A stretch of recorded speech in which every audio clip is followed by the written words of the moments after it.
২০২৪ সালের সেই উত্তাল দিনের কথা মনে আছে নিশ্চয়ই। অনেকে যাকে বলছেন জুলাই বিপ্লব। এর ঢেউটা কিন্তু ২০২৫ সালেও বেশ ভালোভাবেই লাগছে বাংলাদেশের রাজনীতিতে, সমাজে। মনে হচ্ছে যেন একটা বড় পরিবর্তনের হাওয়া সেটা এখনও চলছে। আজকের এই পর্যালোচনায় আমরা একটু দেখার চেষ্টা করব সাম্প্রতিক কিছু রিপোর্ট, বিশ্লেষণ এসব ঘেটে যে এই মুহূর্তে বাংলাদেশের বিশ্ববিদ্যালয়গুলোর ভেতরের অবস্থাটা ঠিক কেমন, আর সাথে সাথে একদম তৃণমূল পর্যায়ে স্থানীয় সরকারে সেখানে কি ধরনের সংস্কারের কথা চলছে। ঠিক তাই। আর শুধু আলাদা করে দেখা নয়, আমরা বরং বোঝার চেষ্টা করব এই দুটো বিষয়, একদিকে ছাত্র সমাজের এই যে পরিবর্তনের আকাঙ্ক্ষা, আর অন্যদিকে এই প্রাতিষ্ঠানিক সংস্কারের চেষ্টা। এগুলো কিভাবে একে অপরের ওপর প্রভাব ফেলছে। ক্যাম্পাস থেকে শুরু করে একেবারে ইউনিয়ন পরিষদ পর্যন্ত পুরো ব্যাপারটা কতটা মসৃণভাবে এগোচ্ছে, বা ধরুন কি কি চ্যালেঞ্জ আসছে। এটাই হবে আমাদের আজকের মূল ফোকাস। কারণ আমার মনে হয় একটা সাফল্য বা ব্যর্থতা সেটা অন্যটার সাথে বেশ ওতপ্রোতভাবে জড়িয়ে আছে। একদম একদম ঠিক বলেছেন। তাহলে চলুন শুরুটা করি বিশ্ববিদ্যালয়ের ভেতরের খবর দিয়ে। একটু যদি পেছন ফিরে তাকাই, ২০২৪ সালের আন্দোলনের শুরুটা কিন্তু হয়েছিল একটা আপাতদৃষ্টিতে খুব নির্দিষ্ট দাবি নিয়ে, সরকারি চাকরিতে কোটা সংস্কার।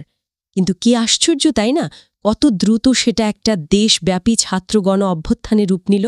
হ্যাঁ, অভাবনীয় গতি ছিল। আর তার ফলেই তো শেষ পর্যন্ত একটা অন্তর্বর্তীকালীন সরকার এলো, যাদের প্রধান কাজই ঠিক করা হলো সংস্কার।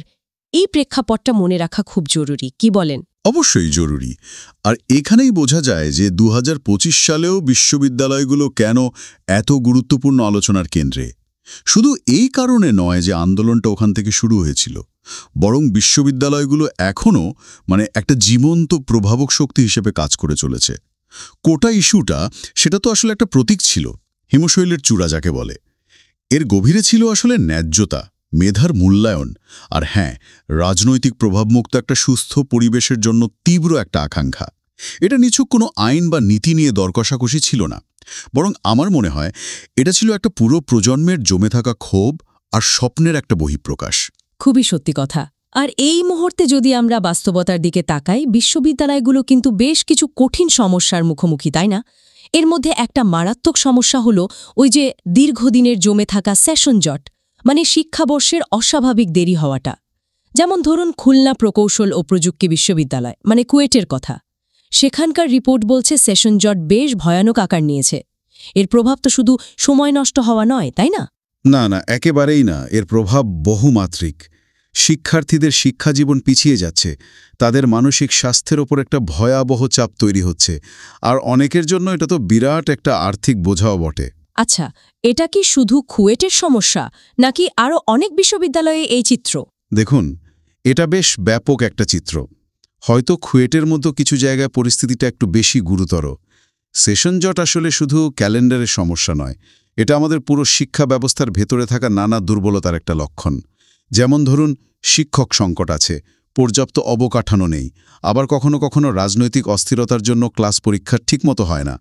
এর পাশাপাশি কিন্তু আরেকটা বিষয় খুব জোরালো হয়ে উঠছে, সেটা হলো অতীতের যে ক্যাম্পাস সহিংসতা বা বিভিন্ন অনিয়ম, সেগুলোর জন্য জবাবদিহিতার দাবি। জবাবদিহিতার দাবিটা এখন বেশ জোরালো। হ্যাঁ, এক্ষেত্রে একটা ঘটনা বেশ প্রতীকী তাৎপর্য পেয়েছে। সেটা হলো ভারতে একজন পলাতক পুলিশ কর্মকর্তার গ্রেপ্তার হওয়ার খবরটা। অভিযোগ ছিল তিনি ২০২৪ সালের বিক্ষোভে একজন ছাত্রকে গুলি করেছিলেন। এই গ্রেফতারটা যদিও দেশের বাইরে হয়েছে, কিন্তু অনেকের মনে এটা একটা ধারণা দিচ্ছে যে ক্ষমতার অপব্যবহারের বিচার হতে পারে, একটা প্রাতিষ্ঠানিক জবাবদিহিতার সম্ভাবনা তৈরি হচ্ছে। আচ্ছা, তবে প্রশ্ন হলো, এটা কি একটা বিচ্ছিন্ন ঘটনা, নাকি সত্যি একটা সিস্টেমিক পরিবর্তনের ইঙ্গিত? ইতিমধ্যে কিন্তু আগের সময়ের কিছু ঘটনার বিচার প্রক্রিয়া শুরু হওয়ার কথাও শোনা যাচ্ছে, যা অবশ্যই আশাব্যঞ্জক। কিন্তু এই প্রক্রিয়া কতটা স্বচ্ছ হবে, কতটা দ্রুত হবে, তার ওপর অনেক কিছু নির্ভর করছে। তার একটা চাপা উত্তেজনা বা পরিবর্তনের আকাঙ্ক্ষা সেটা কিন্তু রয়েই গেছে। পরিস্থিতি যে একদম শান্ত তা নয়। যেমন এই তো ২০২৫ সালের আগস্টের শেষ দিকেই আমরা দেখলাম নতুন করে আন্দোলনের একটা স্ফুলিঙ্গ। এবার মাঠে নেমেছে প্রকৌশল ছাত্ররা। তাদের ব্যানারের নাম ইঞ্জিনিয়ার্স রাইটস মুভমেন্ট। তাদের দাবিগুলো বেশ নির্দিষ্ট, তাই না? হ্যাঁ, বেশ সুনির্দিষ্ট দাবি। সরকারি চাকরিতে নবম ও দশম গ্রেডে মানে টেকনিক্যাল ক্যাডারে প্রকৌশলীদের জন্য যে কোটা আছে সেটা বাতিল করতে হবে। আর প্রকৌশলী বা ইঞ্জিনিয়ার এই উপাধিটা শুধুমাত্র যারা বিএসসি ইঞ্জিনিয়ারিং ডিগ্রিধারী তাদের জন্যই সংরক্ষিত রাখতে হবে। এই দাবিগুলো নিয়ে তারা রাস্তায় নেমেছে এবং পুলিশের সাথে সংঘর্ষের ঘটনাও ঘটেছে। হ্যাঁ, লাঠিচার্জ, টিয়ার গ্যাস, সাউন্ড গ্রেনেড, জলকামান ব্যবহারের খবর এসেছে। এটা একটু অন্যরকম লাগছে, তাই না? আগেরবারের মতো অত ব্যাপক না হয়ে একটা নির্দিষ্ট পেশার মানুষের দাবি। ঠিক, এটা একটা গুরুত্বপূর্ণ পর্যবেক্ষণ। 2024 সালের আন্দোলন ছিল অনেক বেশি সার্বজনীন, মৌলিক কিছু ইস্যুকে কেন্দ্র করে। আর এখন আমরা যা দেখছি তা হল বলতে পারেন নির্দিষ্ট খাত বা পেশাকেন্দ্রিক উদ্বেগগুলোর প্রকাশ। প্রকৌশলীদের এই আন্দোলন দেখাচ্ছে যে চাকরির বাজারের বাস্তবতা, পেশাগত ডিগ্রির মর্যাদা রক্ষা, নিয়োগ প্রক্রিয়ায় স্বচ্ছতা, এই বিষয়গুলো এখন সামনে আসছে। এটা হয়তো ইঙ্গিত দেয় যে বৃহত্তর রাজনৈতিক পরিবর্তনের পর এখন বিভিন্ন গোষ্ঠী তাদের নিজ নিজ ক্ষেত্রে সুনির্দিষ্ট সমস্যাগুলোর দিকে মনোযোগ দিচ্ছে। এর সাথে কিন্তু নিরাপত্তা সংক্রান্ত উদ্বেগও জড়িয়ে আছে। যেমন ধরুন, জুলাই মাসে বিমান বাহিনীর একটা ট্রেনিং প্লেন যখন স্কুলের উপর পড়ল, তখনও কিন্তু ছাত্ররা স্বতঃস্ফূর্তভাবে স্বচ্ছ তদন্ত আর নিরাপত্তার দাবিতে রাস্তায় নেমেছিল। আবার ক্যাম্পাসের আশেপাশে আইনশৃঙ্খলার অবনতির কিছু বিচ্ছিন্ন কিন্তু উদ্বেগজনক ঘটনা, মানে গণপিটুনির মতো ঘটনা বা নিরাপত্তা বাহিনীর সাথে ছোটখাটো সংঘর্ষ, এগুলোও কিন্তু এই সার্বিক পরিবর্তনের প্রেক্ষাপটে স্থিতিশীলতা নিয়ে এক ধরনের প্রশ্ন তৈরি করছে। সব মিলিয়ে মনে হচ্ছে ওপরটা শান্ত দেখালেও ভেতরে ভেতরে অনেক কিছুই কিন্তু ঘটছে। সত্যি, পরিস্থিতি বেশ জটিল। একদিকে বিশ্ববিদ্যালয়গুলো তাদের ভেতরের সমস্যা আর ছাত্রদের নতুন নতুন দাবি দাওয়া নিয়ে রীতিমতো টালমাটাল, আর ঠিক একই সময়ে আমরা দেখছি একদম তৃণমূল পর্যায়ে রাজনীতিকে নতুন করে ঢেলে সাজানোর একটা বিরাট চেষ্টা চলছে। চলুন এবার একটু স্থানীয় সরকারের দিকে নজর দিই। সম্প্রতি একটা খুবই গুরুত্বপূর্ণ সিদ্ধান্ত নেওয়া হয়েছে এবং সেটা কার্যকর করতে তো অধ্যাদেশও জারি হয়ে গেছে। সিদ্ধান্তটা হলো ইউনিয়ন পরিষদ, উপজেলা পরিষদ, পৌরসভা, এমনকি সিটি কর্পোরেশন মানে স্থানীয় সরকারের প্রায় সব স্তরের নির্বাচনেই আর দলীয় প্রতীক ব্যবহার করা যাবে না। এটা তো বেশ বড় একটা পরিবর্তন। নিঃসন্দেহে এটা একটা যুগান্তকারী পদক্ষেপ। এর পেছনের মূল ভাবনাটা হলো স্থানীয় সরকার নির্বাচনকে যতটা সম্ভব জাতীয় রাজনীতির প্রভাব আর সেই তিক্ততা থেকে মুক্ত রাখা। আশা করা হচ্ছে এতে রাজনৈতিক সংঘাত কমবে, প্রার্থীরা দলীয় পরিচয়ের চেয়ে ব্যক্তিগত যোগ্যতা আর এলাকার মানুষের কাছে গ্রহণযোগ্যতার ভিত্তিতে নির্বাচিত হবেন, আর নির্বাচিত প্রতিনিধিরা দলীয় আনুগত্যের ঊর্ধ্বে উঠে এলাকার উন্নয়নে বা সেবামূলক কাজে বেশি মনোযোগ দেবেন। কিন্তু এই সিদ্ধান্ত নিয়ে সংশয়ও তো আছে, তাই না? হ্যাঁ, সংশয় অবশ্যই আছে। সমালোচকরা বলছেন প্রতীক না থাকলে কি হবে, প্রভাবশালী দলগুলো হয়তো ঠিকই পর্দার আড়াল থেকে তাদের পছন্দের প্রার্থীদের সমর্থন দেবে, স্বতন্ত্র প্রার্থীর মোড়কে হয়তো সেই পুরনো দলীয় প্রভাবই বজায় থাকবে, বা ধরুন গড়ে উঠবে অনানুষ্ঠানিক আঁতাত। সুতরাং কাগজে কলমে দলীয় প্রতীক বাদ দিলেই যে স্থানীয় সরকার রাতারাতি সম্পূর্ণ অরাজনৈতিক হয়ে যাবে, এমনটা ভাবা হয়তো একটু সরলতা হয়ে যায়। এর কার্যকারিতা কতটা হবে সেটা আসলে প্রয়োগের উপর নির্ভর করবে। একই সাথে স্থানীয় সরকার সংস্কার কমিশনও কিন্তু তাদের সুপারিশ জমা দিয়েছে। তাদের লক্ষ্যটা আরও গভীরের, মানে স্থানীয় সরকার প্রতিষ্ঠানগুলোকে সত্যিকারের স্বায়ত্ত শাসন দেওয়া, তাদের আর্থিক ক্ষমতা বাড়ানো এবং কেন্দ্রীয় সরকারের সাথে ক্ষমতার একটা সুস্থ ভারসাম্য তৈরি করা। স্থানীয় সরকারের এই সংস্কার প্রক্রিয়ায় আরেকটা কাঠামোগত চ্যালেঞ্জের কথাও বেশ শোনা যাচ্ছে। সেটা হলো জেলা পরিষদগুলোর অবস্থা। যতদূর জানি, কাগজে কলমে জেলা পরিষদের অনেক দায়িত্বের কথা বলা আছে, কিন্তু বাস্তবে তাদের ক্ষমতা নাকি খুবই সীমিত। ঠিক, সীমিত। অনেক ক্ষেত্রে নাকি উপজেলা বা অন্যান্য স্তরের কাজের সাথে এদের কাজের পুনরাবৃত্তিও ঘটে। এই ব্যাপারটা নিয়ে এত আলোচনার কারণ কি? এটা কি শুধুই একটা প্রশাসনিক জটিলতা? না, এটা শুধু প্রশাসনিক জটিলতা নয়, এর একটা গভীর রাজনৈতিক তাৎপর্য আছে। ঐতিহাসিকভাবে জেলা পরিষদগুলো অনেক ক্ষেত্রেই রাজনৈতিক পৃষ্ঠপোষকতা আর পুনর্বাসনের একটা ক্ষেত্র হিসেবে ব্যবহৃত হয়েছে। যেহেতু এর নির্বাচন পদ্ধতিটা পরোক্ষ আর এখানে সরাসরি জনগণের কাছে জবাবদিহিতার চাপ কম, তাই অনেক সময় এগুলোকে শুধুমাত্র রাজনৈতিক প্রভাব ধরে রাখার একটা উপায় হিসেবে দেখা হয়েছে।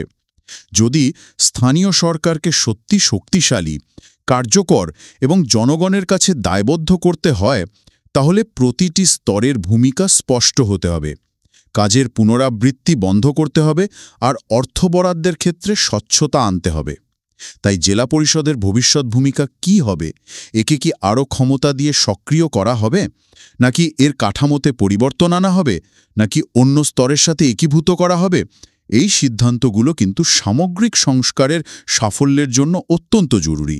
এর সমাধান না হলে তৃণমূল পর্যায়ে ক্ষমতা বিকেন্দ্রীকরণের পুরো চেষ্টাই হয়তো হোঁচট খাবে। বোঝা যাচ্ছে, কিন্তু স্থানীয় পর্যায়ে এই সংস্কারগুলো বাস্তবায়ন করা তো সহজ হবে না মনে হচ্ছে, বিশেষ করে যখন জাতীয় পর্যায়েও অনেক কিছু ঘটছে।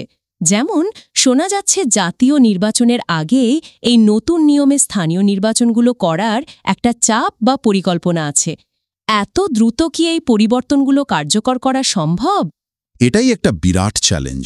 দেখুন, নতুন নিয়মে দলীয় প্রতীক ছাড়া নির্বাচন পরিচালনা করতে হলে নির্বাচন কমিশনের ব্যাপক প্রস্তুতি দরকার। নির্বাচন কর্মকর্তাদের নতুন পদ্ধতি সম্পর্কে ট্রেনিং দিতে হবে, ভোটারদের বোঝাতে হবে কিভাবে ভোট দেবেন, প্রার্থীদের নিয়মকানুন জানাতে হবে। এত অল্প সময়ে এতগুলো স্তরের নির্বাচন, ইউনিয়ন, উপজেলা, পৌরসভা, সিটি কর্পোরেশন, সুষ্ঠুভাবে করাটা নিঃসন্দেহে কঠিন। এর সাথে জাতীয় রাজনীতির বৃহত্তর প্রশ্নগুলোও তো জড়িয়ে আছে। যেমন ধরুন, আগামী জাতীয় নির্বাচন কোন পদ্ধতিতে হবে? নির্বাচনকালীন সরকার ব্যবস্থা নিয়ে যে বিতর্ক চলছে, তার সমাধান কি হবে? নির্বাচন কমিশনের গঠন বা ক্ষমতা নিয়ে কোনো পরিবর্তন আসবে কিনা? আবার নতুন যে রাজনৈতিক দলগুলো আসছে, যেমন জাতীয় নাগরিক পার্টি এনসিপি, তাদের ভূমিকাই বা কী হবে? বা ধরুন, প্রতিষ্ঠিত দলগুলোর আইনি বা রাজনৈতিক ভবিষ্যৎ কি দাঁড়াবে? এই সমস্ত জাতীয় পর্যায়ের অনিশ্চয়তা কিন্তু স্থানীয় সরকার সংস্কার বাস্তবায়নের প্রক্রিয়াকেও প্রভাবিত করছে। একটা অস্থির বা অস্পষ্ট জাতীয় রাজনৈতিক আবহের মধ্যে তৃণমূল পর্যায়ে নিরপেক্ষতা বজায় রেখে এত বড় সংস্কার লতি করাটা সত্যি একটা কঠিন কাজ। তাহলে ব্যাপারটা দাঁড়াচ্ছে যে বিশ্ববিদ্যালয়ের ক্যাম্পাস আর এই স্থানীয় সরকারের সংস্কার কার্যক্রম, এই দুটোকে আপাত দৃষ্টিতে দুটো ভিন্ন জগৎ মনে হলেও এদের মধ্যে আসলে একটা গভীর যোগাযোগ আছে। বিষয়টা যদি একটু বুঝিয়ে বলতেন, কিভাবে এই দুটো ক্ষেত্র একে অপরকে প্রভাবিত করছে? অবশ্যই, আর এই আন্তঃসংযোগটা বোঝা খুবই জরুরি। আমার মনে হয় অন্তত 5টা প্রধান উপায়ে এরা একে অপরের সাথে যুক্ত। প্রথমত, ভবিষ্যৎ নেতৃত্বের ধরন। বিশ্ববিদ্যালয়ে ছাত্র রাজনীতি, বিতর্ক, সামাজিক কার্যক্রমের সংস্কৃতি, এগুলো কিন্তু ভবিষ্যতের স্থানীয় নেতাদের মানসিকতা আর দক্ষতা তৈরি করে। যদি ক্যাম্পাসে দলীয় লেজুরবৃত্তির বদলে সুস্থ বিতর্ক, সাংগঠনিক সক্ষমতা আর জনসেবার মানসিকতা প্রাধান্য পায়, তাহলে দলীয় প্রতীকবিহীন স্থানীয় নির্বাচনে সত্যিকারের কমিউনিটি কেন্দ্রিক যোগ্য নেতৃত্ব উঠে আসার সম্ভাবনা বাড়ে। ছাত্র আন্দোলন থেকে উঠে আসা জাতীয় নাগরিক পার্টি, এনসিপির উত্থান, এটা হয়তো এরই একটা উদাহরণ। Interesting point. দ্বিতীয়ত, প্রাতিষ্ঠানিক আস্থার বিস্তার। ক্যাম্পাসে যদি জবাবদিহিতার সংস্কৃতি শক্তিশালী হয়, ধরা যাক অতীতের সহিংসতার বিচার হলো বা আর্থিক অনিয়মের বিরুদ্ধে ব্যবস্থা নেওয়া হলো, তাহলে সেটা কিন্তু শুধু বিশ্ববিদ্যালয়ের মধ্যেই সীমাবদ্ধ থাকে না। এটা রাষ্ট্রের অন্যান্য প্রতিষ্ঠানের প্রতিও মানুষের আস্থা বাড়াতে সাহায্য করে। এই বর্ধিত আস্থা স্থানীয় নির্বাচন এবং নবগঠিত স্থানীয় প্রশাসনের গ্রহণযোগ্যতা ও কার্যকারিতার জন্য খুবই গুরুত্বপূর্ণ। মানুষ যদি মনে করে ব্যবস্থাটা ন্যায্য, তাহলে তারা তাতে অংশ নিতে বেশি আগ্রহী হবে। আচ্ছা, আর তৃতীয়ত, প্রশাসনিক সক্ষমতার ওপর চাপ। বিশ্ববিদ্যালয়গুলোতে যদি অস্থিরতা চলতে থাকে, যেমন দীর্ঘস্থায়ী সেশন জট বা ঘন ঘন আন্দোলন, তাহলে সেটা দেশের সামগ্রিক প্রশাসনিক ব্যবস্থার ওপর বাড়তি চাপ সৃষ্টি করে। যে সরকারি কর্মকর্তা বা নিরাপত্তা কর্মীদের স্থানীয় নির্বাচন সুষ্ঠুভাবে পরিচালনার দায়িত্বে থাকার কথা, তাদের যদি ক্যাম্পাসের পরিস্থিতি সামাল দিতেই ব্যস্ত থাকতে হয়, তাহলে মূল কাজে মনোযোগ আর সম্পদের ঘাটতি হতে পারে। ঠিক। চতুর্থটা কি? চতুর্থত, নীতিগত দাবির প্রভাব। বিশ্ববিদ্যালয়ে ছাত্ররা এখন যেসব নির্দিষ্ট খাতভিত্তিক দাবি তুলছেন, যেমন প্রকৌশলীদের ডিগ্রির মান বা সরকারি নিয়োগের নিয়ম, এগুলোর কিন্তু স্থানীয় পর্যায়ে পরিষেবা প্রদানের ওপরও প্রভাব পড়তে পারে। ধরা যাক প্রকৌশলীদের মান নিয়ে যদি কোনো সিদ্ধান্ত হয়, সেটা স্থানীয় পর্যায়ে অবকাঠামো নির্মাণ বা নগর পরিকল্পনার কাজে নিয়োজিত প্রকৌশলীদের ওপর প্রভাব ফেলবে। পৌরসভা বা স্থানীয় কাউন্সিলগুলোকে এই জাতীয় নীতিগত পরিবর্তনের সাথে তাল মিলিয়ে চলতে হবে। এবং পঞ্চমত, নিরাপত্তা ব্যবস্থাপনার ধরন। সরকার বা নিরাপত্তা বাহিনী ক্যাম্পাসের বিক্ষোভ বা আন্দোলনকে কিভাবে মোকাবেলা করছে? তারা কি দমনমূলক নীতি নিচ্ছে, নাকি আলোচনার মাধ্যমে সমাধানের চেষ্টা করছে, নাকি অধিকারের প্রতি শ্রদ্ধাশীল থাকছে? এর একটা প্রত্যক্ষ বা পরোক্ষ প্রভাব কিন্তু স্থানীয় নির্বাচনের সময়কার নিরাপত্তা কৌশল এবং সার্বিক পরিবেশের উপরও পড়ে। ক্যাম্পাসে অতিরিক্ত বল প্রয়োগ হয়তো স্থানীয় পর্যায়েও ভয়ের পরিবেশ তৈরি করতে পারে, যা সুষ্ঠু নির্বাচনের জন্য ভালো না। তার মানে পুরো পরিস্থিতিটাই বেশ স্পর্শকাতর আর একে অপরের সাথে গভীরভাবে জড়িত। একটা সুতোর টান যেন পুরো জালটাকেই নাড়িয়ে দিতে পারে। তাহলে ২০২৫ সালের বাকি সময়টায় কি বেশ কিছু ঝুঁকিও দেখতে পাচ্ছেন? কোন বিষয়গুলো নিয়ে উদ্বেগ থাকতে পারে? হ্যাঁ, ঝুঁকি অবশ্যই আছে এবং সেগুলো বেশ বাস্তব। যেমন প্রথমত, বাস্তবায়নে ঘাটতি। ধরুন, দলীয় প্রতীকবিহীন স্থানীয় নির্বাচন আয়োজন করা হলো, কিন্তু পর্দার আড়ালে যদি পুরনো প্রভাবশালীদের নিয়ন্ত্রণই থেকে যায় বা নিয়মকানুন যদি সবার জন্য সমানভাবে প্রয়োগ না হয়, তাহলে এই সংস্কার শুধু কাগজে বাঘ হয়ে থাকবে, মানুষের মধ্যে হতাশা তৈরি করবে। ঠিক। দ্বিতীয়ত, বিচারের ধীরগতি বা পক্ষপাতিত্ব। ২০২৪ সালের ঘটনাবলী সহ অতীতের বিভিন্ন সহিংসতার বিচার প্রক্রিয়া যদি দীর্ঘায়িত হয় বা মানুষ যদি মনে করে বিচার প্রভাবিত হচ্ছে, তাহলে সেটা নতুন করে অসন্তোষ এবং অস্থিতিশীলতার জন্ম দিতে পারে। জবাবদিহিতার প্রতিশ্রুতি পূরণ না হলে আস্থার সংকট বাড়বে। তাহলে সেটা শিক্ষা ব্যবস্থার পাশাপাশি দেশের সার্বিক স্থিতিশীলতার ওপর চাপ সৃষ্টি করবে। আর চতুর্থ, আইন শৃঙ্খলা পরিস্থিতির অবনতি। বিশেষ করে স্পর্শকাতর এলাকা বা শিক্ষা প্রতিষ্ঠানগুলোর আশেপাশে যদি আইন শৃঙ্খলা পরিস্থিতির আরও অবনতি ঘটে বা রাজনৈতিক সংঘাত যদি আবার মাথাচাড়া দেয়, সেটাও এই সংস্কার প্রক্রিয়াকে বাধাগ্রস্ত করতে পারে। তাহলে সবকিছু মিলিয়ে আজকের আলোচনার নির্যাসটা যদি এভাবে বলি, ২০২৫ সালে বাংলাদেশ একটা বেশ গুরুত্বপূর্ণ সন্ধিক্ষণে দাঁড়িয়ে আছে। একদিকে ছাত্র সমাজ এবং তরুণ প্রজন্মের মধ্য থেকে আসছে পরিবর্তন, যোগ্যতা, ন্যায়বিচার আর নিরাপত্তার জোরালো দাবি। অন্যদিকে রাষ্ট্র চেষ্টা করছে একেবারে তৃণমূল থেকে শাসন ব্যবস্থাকে সংস্কার করার, যেমন স্থানীয় সরকারকে দলীয় প্রভাব মুক্ত করা বা আরও বেশি ক্ষমতা দেওয়া। এই দুয়ের টানাপোড়েন আর আন্তঃসম্পর্কই এখনকার বাংলাদেশের মূল চালিকা শক্তি। একদম ঠিক বলেছেন। বাজিটা আসলে বেশ বড়। একদিকে ঝুঁকি আছে সংস্কার ক্লান্তি তৈরি হওয়ার, অর্থাৎ অনেক পরিবর্তনের কথা বলেও যদি বাস্তবে তার সুফল মানুষ না পায়, তাহলে একটা গভীর হতাশা আসতে পারে। কিন্তু অন্যদিকে একটা সত্যিকারের নাগরিক নবজাগরণের সম্ভাবনাও কিন্তু রয়েছে, যেখানে তরুণ প্রজন্ম এবং স্থানীয় মানুষজন মিলে একটা নতুন, আরও অংশগ্রহণমূলক এবং জবাবদিহিতামূলক রাজনৈতিক সংস্কৃতি গড়ে তুলতে পারে। শেষ পর্যন্ত সাফল্য নির্ভর করবে শুধু ভালো পরিকল্পনার উপর নয়, বরং পুরো প্রক্রিয়াটা কতটা বিশ্বাসযোগ্য, কতটা স্বচ্ছ এবং পক্ষপাতহীনভাবে বাস্তবায়িত হচ্ছে তার উপর। কথার চেয়ে কাজের প্রমাণটাই এখন সবচেয়ে জরুরি। এই গভীর আলোচনা থেকে একটা প্রশ্ন কিন্তু মনে আসছে, যা হয়তো আমাদের সবাইকে ভাবাবে। একটা পুরো প্রজন্ম যাদের রাজনীতিতে প্রবেশের অভিজ্ঞতাটাই হয়তো প্রচলিত দলীয় কোন্দলের বদলে শুরু হলো একটা গণ আন্দোলন আর তার ফলে আসা প্রাতিষ্ঠানিক সংস্কারের চেষ্টার মধ্য দিয়ে। দীর্ঘমেয়াদে এটা দেশের সামগ্রিক রাজনৈতিক সংস্কৃতির উপর ঠিক কী ধরনের প্রভাব ফেলতে পারে? তাদের রাজনৈতিক আচরণ, প্রত্যাশা বা রাষ্ট্রের সাথে সম্পর্ক, এগুলো কি আগের প্রজন্মগুলোর চেয়ে ভিন্ন হবে? এটা নিয়ে হয়তো ভবিষ্যতেও আমাদের আরও অনেক আলোচনার সুযোগ থাকবে।